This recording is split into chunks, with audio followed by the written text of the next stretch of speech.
मध्य प्रदेश में 28 सीटों पर होने वाले उपचुनाव के लिए कांग्रेस और बीजेपी दोनों ही दल चुनाव प्रचार में जुटे हुए हैं। अभी तारीखों का ऐलान भले ही न हुआ हो, लेकिन चुनाव आयोग नवंबर में चुनाव करवा सकता है। दोनों ही दलों के लिए ये उपचुनाव साख का सवाल बना हुआ है। हमारे इस खास प्रोग्राम में चुनावी चौसर में आज हमारे साथ जुड़ेंगे गुना की बमौरी सीट से कांग्रेस प्रत्याशी के.एल. अग्रवाल जी। के.एल. अग्रवाल जी, बहुत बहुत स्वागत है IBC 24 में आपका। बहुत बहुत धन्यवाद आपके लिए। अग्रवाल जी, उपचुनाव के लिए क्या कुछ खास तैयारियां, सबसे पहले आप बता दीजिए। देखिए, कांग्रेस ने जब ये तय हो चुका था कि उपचुनाव होने हैं, तभी से अपनी तैयारियां चालू कर दी थी। और मैंने भी बमौरी विधानसभा चुनाव के अंदर पिछले करीब 3.5 महीने से लगातार दौरे करते हुए करीब करीब काफी गांव कवर कर लिए हैं। बमौरी विधानसभा 600 गांव की विधानसभा है, पूरा देहाती क्षेत्र है। तो मैं अभी करीब 300 गांव से ज्यादा कवर कर चुका हूं और आने वाले समय के अंदर लगभग ये प्रयास होगा मेरा कि मैं हर गांव में पहुंचूं। और माननीय कमलनाथ जी लगातार मध्य प्रदेश के दौरे कर रहे हैं। अभी ग्वालियर में उनका ऐतिहासिक स्वागत हुआ, ऐतिहासिक कार्यक्रम हुआ। तो ये सब कांग्रेस की तैयारियां जारी है और हम विश्वास कर सकते हैं कि इस बार जनता कांग्रेस को पुनः गद्दी पर बैठाने का काम करेगी। अग्रवाल जी, अगर आपके ही राजनीतिक सफर की हम बात करें तो बीजेपी, 2 बार बीजेपी, फिर निर्दलीय और उसके बाद अब कांग्रेस, जनता के बीच ऐसे कौन से मुद्दे होंगे जिसको लेकर अब आप खड़े होने वाले हैं उपचुनाव में? आपने बहुत सही बात करी, 2 बार बीजेपी, निर्दलीय। मेरे साथ एक्चुअली में 13 में भी मैं चुनाव नहीं हारता भारतीय जनता पार्टी से, लेकिन भारतीय जनता पार्टी के जो वरिष्ठ नेता थे उन्होंने मेरे साथ धोखा किया और मुझे जानबूझकर उस समय चुनाव हराने का प्रयास किया। 18 में जबकि जनता की करीब 75% लोगों की ये मांग थी कि मुझे टिकट दिया जाए, मुझे टिकट ना देते हुए एक ऐसे व्यक्ति को टिकट दिया गया जो बाद में रिजल्ट के बाद पता लग गया भारतीय जनता पार्टी को कैसा प्रत्याशी था। उस समय मेरे साथ जो मेरे करीब 2000 कार्यकर्ताओं की टीम है, उनने ये तय किया परिस्थिति जो भी हो हमको चुनाव लड़ना है और मैं चुनाव लड़ा। और मैं आपको बताना चाहता हूं कि भले ही मेरे 30,000 के करीब वोट आए, लेकिन एग्जिट पोल में बमौरी विधानसभा निर्दलीय प्रत्याशी के.एल. अग्रवाल चुनाव जीत रहे हैं, ये बताया गया था। मैं केवल सिंबल के कारण चुनाव हारा हूं। और जहां तक मेरा भारतीय जनता पार्टी कांग्रेस में आने का बात है, तो पिछले करीब 1.5 साल के अंदर जो कमलनाथ जी की सरकार रही, कमलनाथ जी ने जिस तरीके से एक बहुत शालीनता के साथ, बहुत व्यवहारिक रूप में इस प्रदेश का विकास करने का, इस प्रदेश की चिंता करने का जो काम किया है, उससे प्रभावित होकर मैंने कांग्रेस में आने का फैसला किया। आज किसानों के बिजली के बिल आधे किए गए, गौशालाएं बनवाई गई, हमारे वृद्धजनों की पेंशन 1000 करने का जो वादा किया था 600 रुपए किए गए। और कमलनाथ जी की इच्छा थी कि निकट भविष्य में जैसे बजट ठीक होता है मैं 1000 भी करूंगा। किसानों के करीब 27 लाख लोगों के कर्जे माफ किए गए। इन सब बातों को देखते हुए मैं जब निर्दलीय था ही, मैंने कोई भारतीय जनता पार्टी ने मुझे बाहर निकाल दिया था, तो मैं कांग्रेस में आया। और आज जनता के बीच में, क्योंकि मैंने 10 साल के अंदर जो विकास कार्य किए थे, जनता से मुझे बहुत ज्यादा प्रेम मिल रहा है और जनता की भी ये इच्छा थी कि मैं ये चुनाव लड़ूं।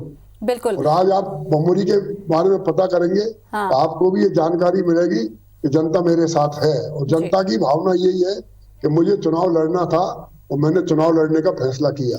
अग्रवाल जी, बीजेपी में रहते हुए टिकट नहीं मिलना क्या दिखाता है कि बीजेपी के अंदर किस तरीके की रणनीति चलती है किसी भी उम्मीदवार को लेकर?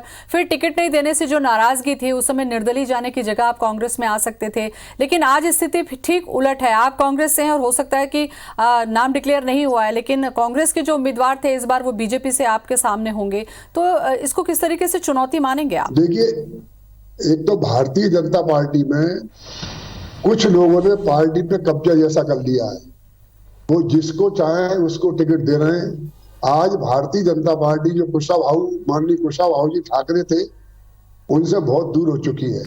माननीय अटल बिहारी वाजपेयी जी जैसे लोग इस पार्टी में रहे हैं।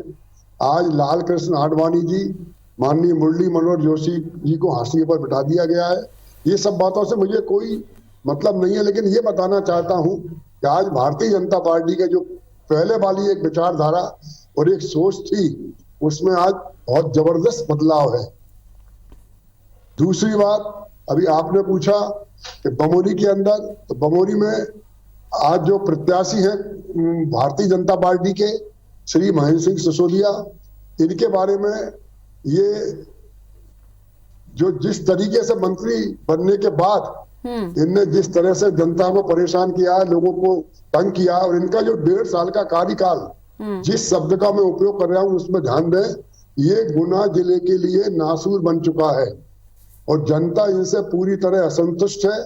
और भविष्य में जनता इनको किसी भी हालत में ये चुनाव हराना चाहती है। बमोरी के साथ साथ गुना के लोग भी और गुना जिले के लोग भी नहीं चाहते कि ये पुनः चुनाव जीते, क्योंकि इनके जो कार्यकाल रहा है मंत्री बनने के बाद का, विशेषकर चारों तरफ इनने जंगल कटवा दिए। आप देखें आगे बमोरी में, आपको देखकर खुद बहुत दुख होगा।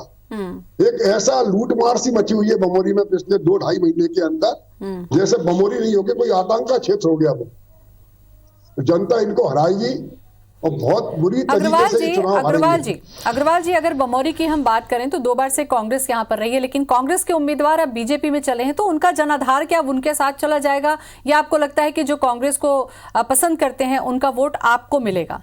कैसे होगा ये? देखिए, मैं आपको ये बताना चाहता हूं कि जहां तक कांग्रेस का जन आधार वाली बात है, तो यहाँ इस तरह का बंटवारा था कि ये 2 विधानसभा की जिम्मेदारी सिंधिया जी के ऊपर थी, गुना की, बमोरी की जी। और मेरे ख्याल से जो मेरा सोचना है, गुना और बमोरी के हम जो कांग्रेस के कोई संगठन की बात करें, सिंधिया जी के टाइम पे था, मुश्किल से 100-200 लोग भी इनके साथ रहे हों, वो बहुत मुश्किल है। और आज जो इनके साथ बीजेपी में गए, उसमें से अधिकांश लोग गुना के हैं, जिनका राजनीति से कोई लेना देना नहीं है। वो घर बैठकर राजनीति करना जानते हैं और उनका ना कोई जनाधार है।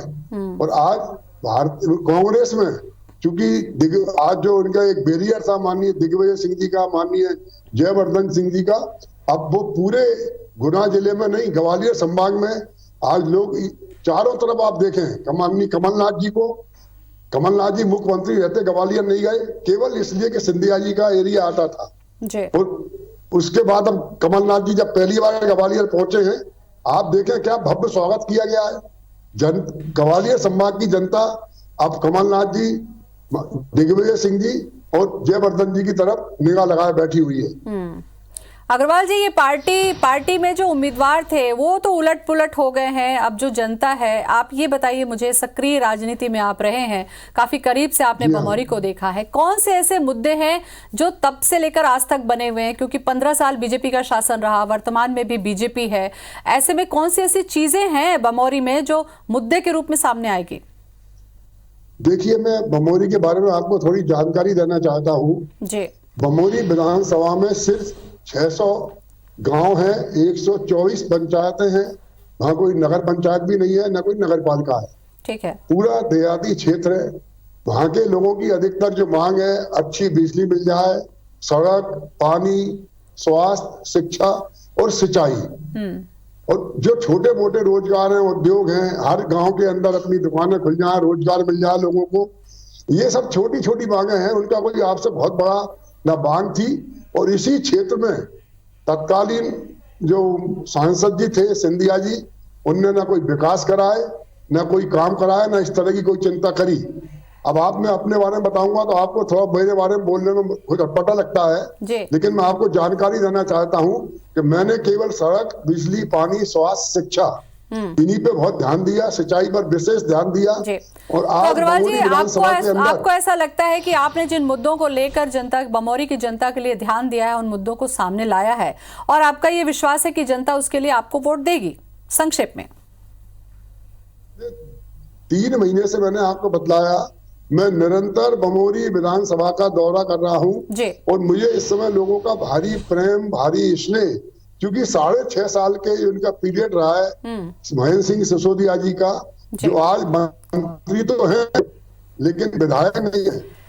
इन्होंने चलिए, तो अभी इस सभी तरह से पार्टियां लोगों- अपना अपना जोर लगा रही हैं। अग्रवाल जी, ये बात और है कि आपका विश्वास है कि जनता आपके साथ में है, तो इसी तरीके से आप आगे बढ़ते रहिए। फिलहाल जनता तो अपने मत के आधार पर ही बताएगी कि वो किसके साथ है। बहुत बहुत शुक्रिया आपका हमसे बातचीत करने के लिए।